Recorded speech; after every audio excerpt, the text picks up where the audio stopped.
Zombie Apocalypse Diaries, entry of 22 July 2014. This entry represents the first entry of what I hope to be my permanent style on this show, but otherwise for now it's an experiment. I'm going to do this as an actual diary and address the diary itself, and no longer address any audience because, well, I don't have an audience, so I'll just make this a diary. So my observations so far, and I'm actually going to document this, document this and consider this a reminder to yourself to write a scientific paper on the subject and seek publication in these zombies journals. But yeah, from now on, man, address them as zombies. Don't address them at all. Just you and yourself, man. You're it. That's it. Don't know if there's any humans out there. If there are, they're not watching. It doesn't do any good to talk to zombies. They won't listen. So just address yourself. Address the diary. Make notes, observations. So anyway, the paper I intend to write, the paper you intend to write, is going to summarize your understanding of the situation, and let's go ahead and outline that as we understand it currently, to the best of my memory. So we have a planet, a world, a society that is run by a type of manifestation of human being that is not yet fully mature. They lack that important human trait, empathy. Current psychology calls them psychopaths. And I believe the term is quite appropriate because it's the pathology of the entire psychology. They are completely sick.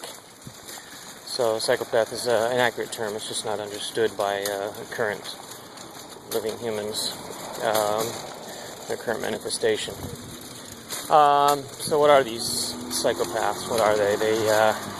Well, I call them zombies here on this little publicly available discourse, for lack of better understanding, and to attract an audience to hopefully gain some of that understanding. What they lack is an important trait, and empathy is that trait. What is empathy? Okay, so as I understand it, empathy is the ability basically to read body language, emotions, to read people's thoughts. It is the opposite of projection. It is putting yourself in the other person's shoes, so to speak, and feeling what they feel, understanding what they understand, so that you can better communicate. It is solely to facilitate communications. So briefly, basic understanding. We humans started off essentially as psychopaths, lacking empathy, because we existed solely to survive.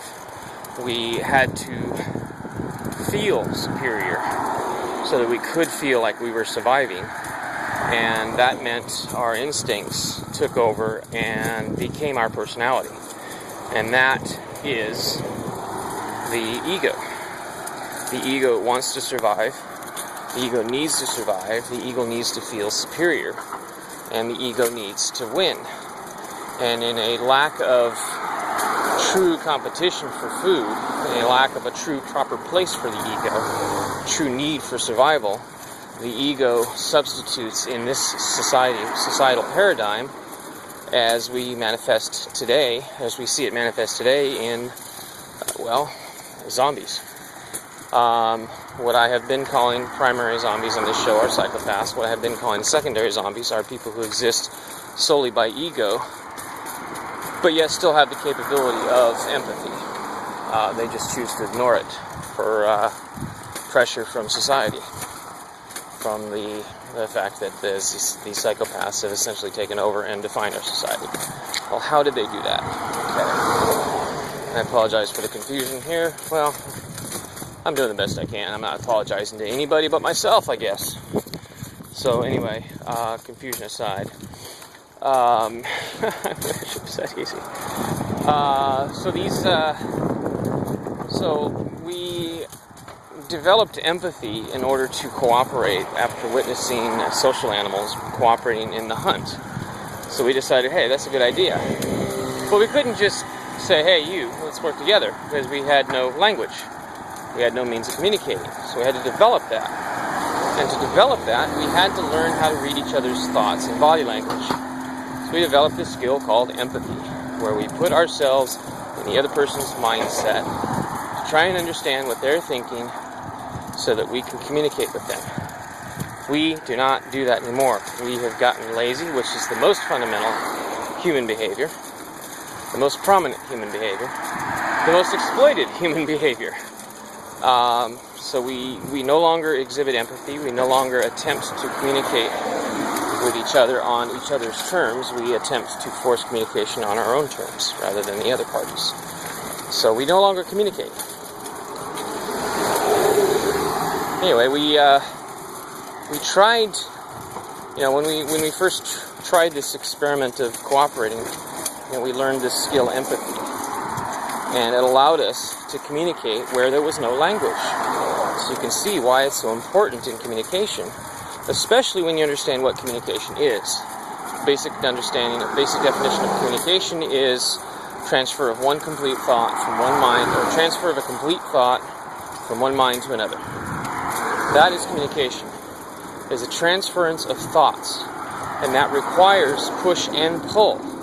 Requires that the person with the thought to be transmitted transmit that thought to that stability, but it also requires that the person receiving try and put themselves in the mind of the other person so that they can accurately assess what that person is trying to communicate. Again, we do not exhibit this. Humanity today does not exhibit this second aspect of communication, the pull. We only push, and we expect communication to be pushed, and we're satisfied with what's pushed on us. And we call that complete understanding, where it's not. So, excuse me. Ow. So what happened is, most humans developed empathy, but some did not. And those who did not are very aggressive, very ruthless. And when we had competition between villages, well, guess what? We need someone that's very competitive to lead those campaigns of defense or offense. So we chose psychopaths, people without empathy, to lead those campaigns. But again, being that we are fundamentally lazy, we decided that, hey, they're leading our military campaigns, why don't we just let them lead everything? So we let them. And thus came the Caesars, the Tsars, the Pharaohs, the kings, all of that. Leadership, just blind leadership, or blind following these psychopathic leaders. And we let them define not only our societies, but who we are. And so, continuing, got interrupted by forgetting to delete the trash, or empty the trash on my phone before I disconnect it, which happened because I turned the computer off rather than disconnecting the thing, because I forgot. Anyway, so I'm trying to remember where I was. Let's see, I was describing the fact that we chose these people to lead us.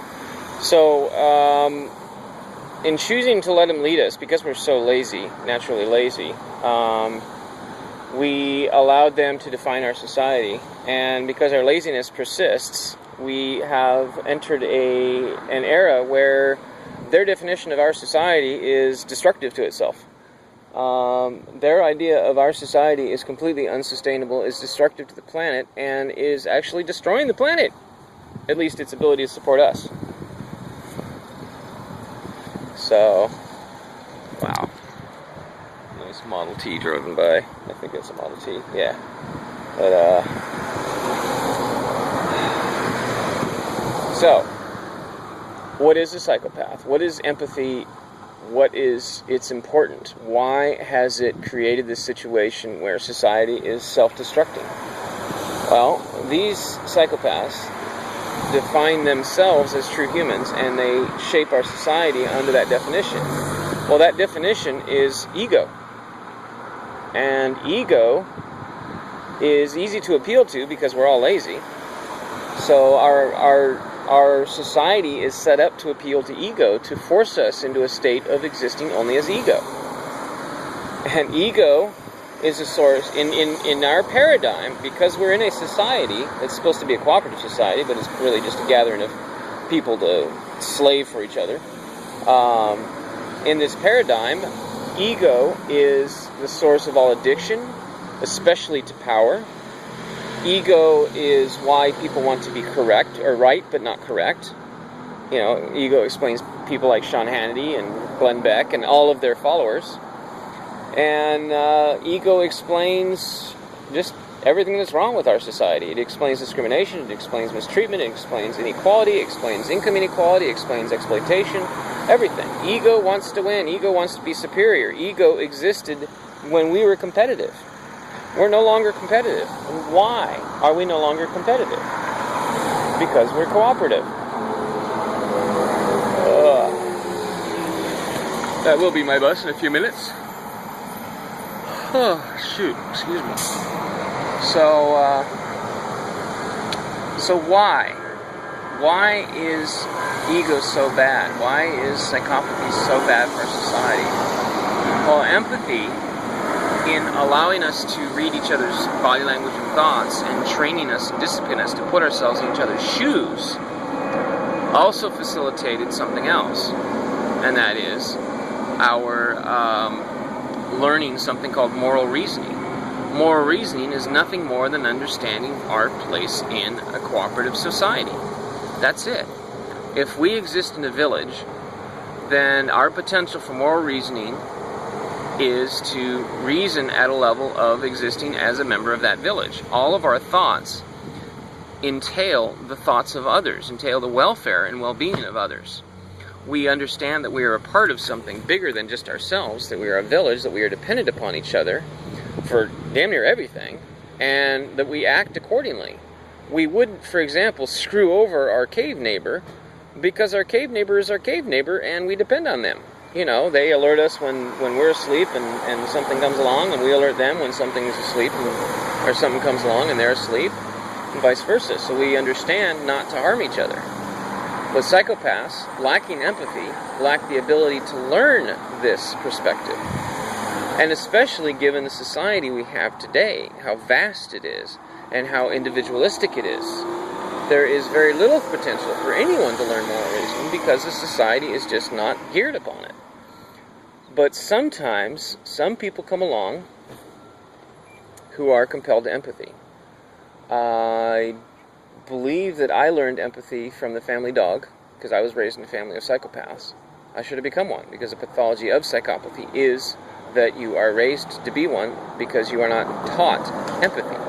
You're not taught directly or indirectly. You do not witness it, or you do not learn it actively. Oh, here's my bus. So, moral reasoning was a side effect, collateral effect, actually, of empathy. And moral reasoning is sorely lacking in our society.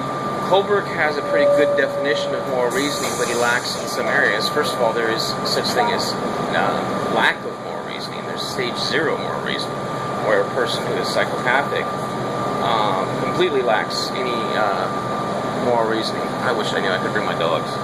Damn it.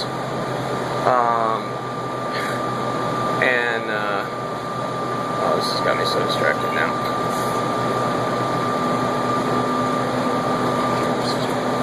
But,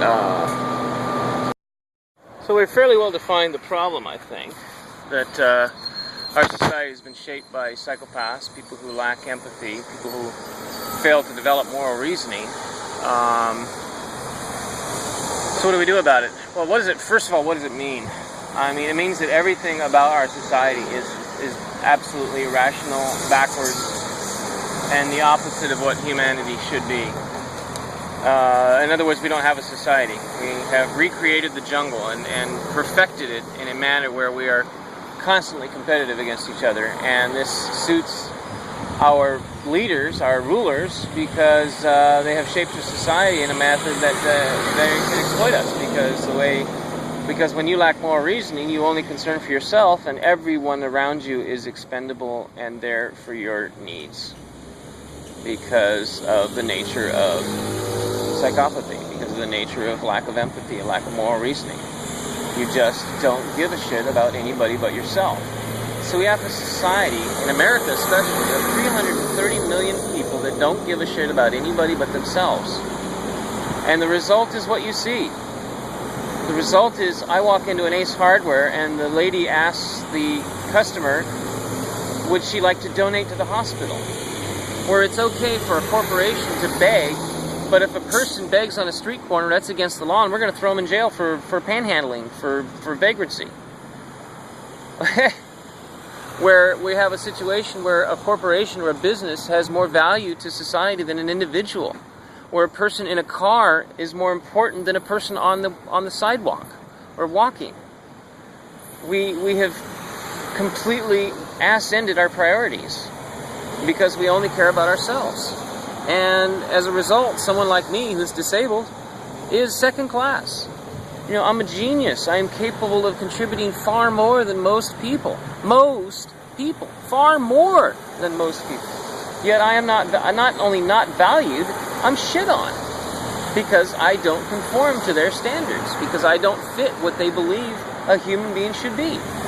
Here's my bus again. So everything about our society is backwards, is wrong because of this. So how do we fix it? Well, there's a few ways. I mean, nature's certainly taken its actions, and and she will exact her revenge, so to speak. But is there anything we can do? Well, there is no we. I mean, there's only me. I'm the only one that understands this stuff. That's why I'm trying to write this paper, trying to get it published, trying to get some attention to what I understand, to make sure, first of all, it's correct, and if so, to get some action on it. I mean, if people start to see it, then it'll be pretty obvious. And the solution presents itself. All we have to do is teach moral reasoning, because moral reasoning can be taught. It's just spontaneously learned when we... I'm trying to make sure I get my stop. It's spontaneously learned when we have empathy. We have no choice but to learn moral reasoning because we see the consequences of our actions. We understand that we are a part of something bigger, that we are not in competition but in cooperation. And I have been trying to get any sign of empathy from anyone for years, and I have not found it. It just does not exist anymore. So, the solution, I don't know. I can't get a message across because people are so ingrained in it. It may be too late. We may have reached a threshold. So, what do? Well, this diary is my attempt to try and communicate things. Nobody's watching it. And I can't write it in such a way to get people interested in watching it. And I can't get backing because of my own disabilities. So I'm too disabled to save the world.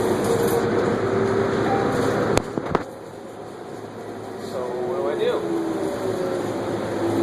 I don't know.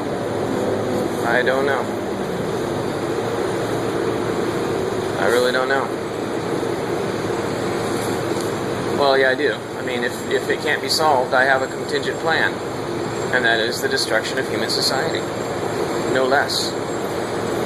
And that will be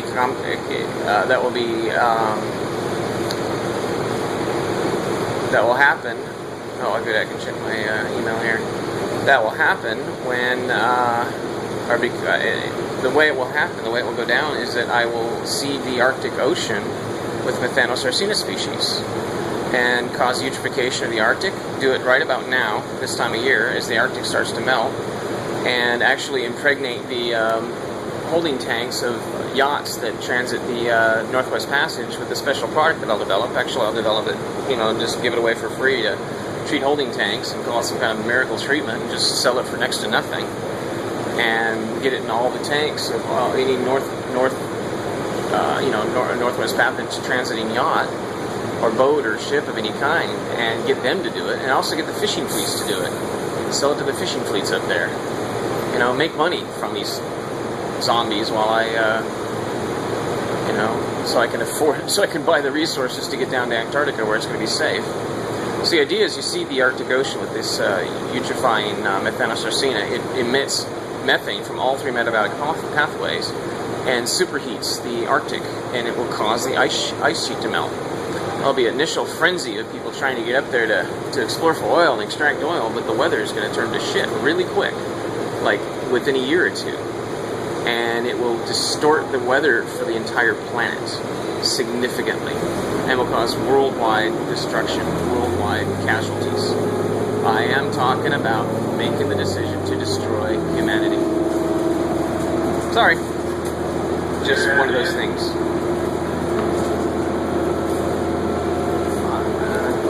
My stop. Jesus. Zombie Apocalypse Diaries, 22 July 2014. This is it's comments about the Ukraine jet shoot down, and also MH370, which I've talked about in the show format before. This is just diary for me now. So what I'm thinking is that I don't know. I'm torn between thinking that we deliberately targeted and shot that specific jet down, and just are taking advantage of an accidental downing by the Ukrainian military and trying to pin it on Russia so that we can further our anti-Russia agenda, which is no more than to facilitate restarting the Cold War so that the military-industrial complex can have some more fucking money. I just cannot get past the possibility that, or the coincidence that it's Malaysia Air. You know, MH370 was taken out because there were 22 people on board. At least that's what I understand. That because there were 22 people on board that hold a patent for stealth technology, so that they can make our jets invisible without whatever. I don't know about that one, but I do know that we flew that goddamn jet to the United States with the assistance of Britain. Flew that jet to Diego Garcia, destroyed probably killed the passengers, or just left them, just made sure they were dead, and then substituted a black box, and then ditched the thing in the Southern Ocean where it would never be found. So it's just too much coincidence that it was a Malaysia Air jet over to Ukraine. Too much coincidence. And the fact that Malaysia and China are so closely allied, and with what's going on in Malaysia and China and all that, it's just too much coincidence to ignore. So, but it still could be just a coincidence. I mean, what I'm noticing is the behavior of people like John Kerry and our State Department and our pundits and our media and those idiots in the administration that are feeding the information is that we're being fucking stupid. The United States government elements are being fucking stupid. You know, how can Kerry be so fucking arrogant and stupid as to pin this on Russia when there's no goddamn evidence? You know, what the fuck? When the evidence comes to show that it wasn't Russia, what the fuck then, Kerry, huh? What are you gonna do then? Is this just a sign that people are no longer thinking ahead, not even 2 steps anymore? Just 1 step, just my agenda, this is what I need for my agenda, damn all consequences and possibilities? Have we gotten to that point? And there's a lot to suggest that possibility, because everybody's so fucking stupid! And you know it. So, it's this global warming, the lack of oxygen there, the presence of way too much CO2 in the atmosphere. You know, it's damn near twice what we evolved to handle. That's gives us a baseline where we can't get rid of half the CO2 we need to get rid of.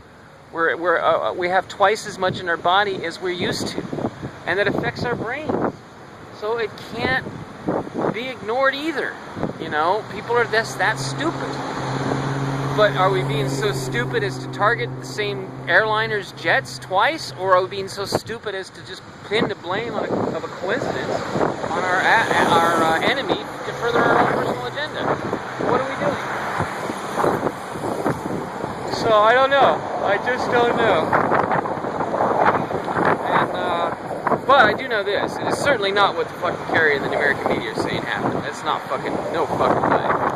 And what worries me is that we're so fucking stupid that we're going to ignore these fucking realities and just fucking buy into the bullshit here in America. We're just going to buy into the propaganda, damn the fucking truth, damn the reality. And that we're going to start a fucking war that's going to, it's going to further my agenda of getting rid of 5 billion of people on this fucking planet that just don't need to be breathing my oxygen anymore. You know? But it's going to make things really difficult for a lot of people, and the wrong people are going to get killed, and it's just not right. So, the question is, you know, what do we do about it? You know, it's not enough to just, it's not enough to just know what's going on. You know, the solution has to be presented. You know, so what is the solution? You know, when you're the only person that knows these things, Mike, you don't have a fucking lot of clout to do anything about it. You don't have any fucking cooperation. You don't even nobody even believes you. You know, so what can you fucking do? Except survive.